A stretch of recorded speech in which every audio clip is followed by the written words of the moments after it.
Bismillahirrahmanirrahim. Assalamualaikum warahmatullahi wabarakatuh.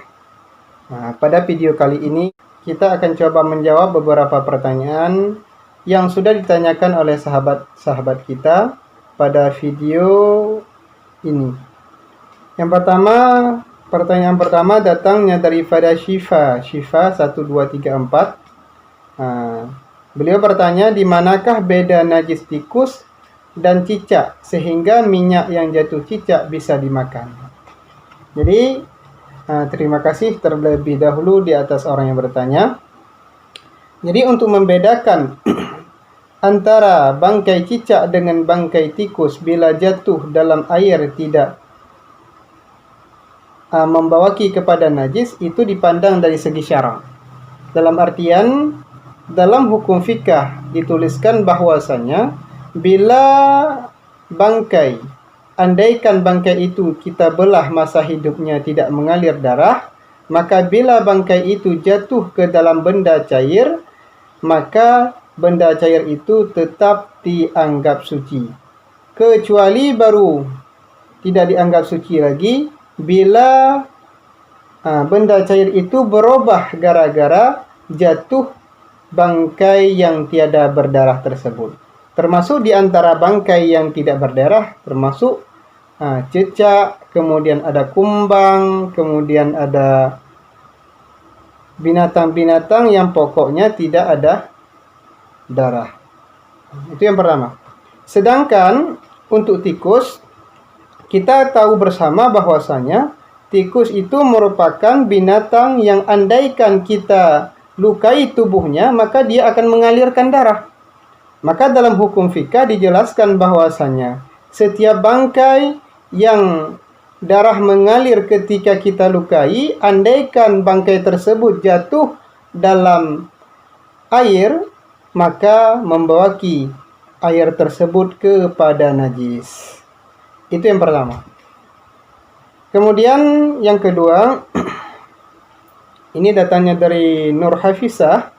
Yang pertanyaannya, Pak Ustadz, ketika kita menggoreng sesuatu di wajan, lalu kejatuhan cicak di wajan, karena panas, cicak itu pun mati. Apa najis hukumnya untuk makanan dan minyaknya? Jadi inti pertanyaannya, apakah cicak yang jatuh ke dalam minyak yang sedang digoreng, apakah minyaknya masih bisa dipakai? Maka untuk jawabannya, sebagaimana yang telah saya jelaskan di atas tadi, bahwa minyaknya tetap bisa dipakai. Cuman kita jangan sampai setelah jatuh cicak tersebut kita biarkan saja di situ, tidak boleh. Jadi ketika kejatuhan cicak dalam minyak, ambil cicaknya, buang. Jangan dikasih lama. Kalau dikasih lama, berarti kita membiarkan bangkai tersebut di dalam minyak tersebut. Sedangkan bila bangkai itu sudah dibiarkan dalam minyak tersebut, maka disinilah yang menyebabkan haram untuk memakan. Kenapa? Karena kita sudah dianggap menggoreng bangkai dengan sengaja. Jadi, bila sedang kita menggoreng makanan, menggoreng ikan, jatuh cicak dalam minyak yang kita sedang menggoreng tersebut, maka untuk minyaknya tetap bisa kita pakai. Tapi ingat, begitu jatuh cicak, langsung kita ambil cicak, kita buang cicak tersebut. Selain daripada cicak adalah binatang-binatang yang andaikan masa hidupnya kita lukai tubuhnya, tidak meneteskan darah. Itu kaitannya. Maka termasuk nanti limpan bila jatuh dalam air dalam keadaan mati, tidak ada masalah. Kemudian kecoa, kemudian kumbang, dan lain-lain sebagainya. Itu merupakan hewan-hewan yang andaikan kita belah tubuhnya masa hidup, dia tidak mengalirkan darah.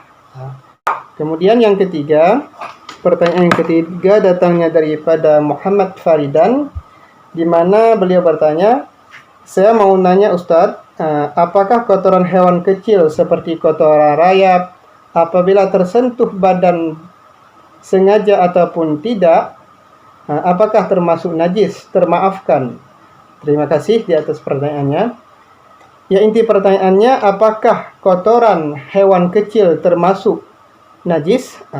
Jadi di komentar sudah pernah saya jawab tentang ini, di mana setahu ilmu saya yang sudah saya punya, bahwasanya setiap kotoran hewan kecil ataupun hewan besar maka hukumnya adalah najis.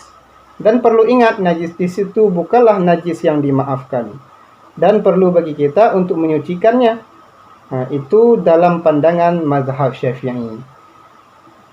Mungkin cuma ini saja pertanyaan yang sudah pernah ditanyakan oleh sahabat-sahabat kita.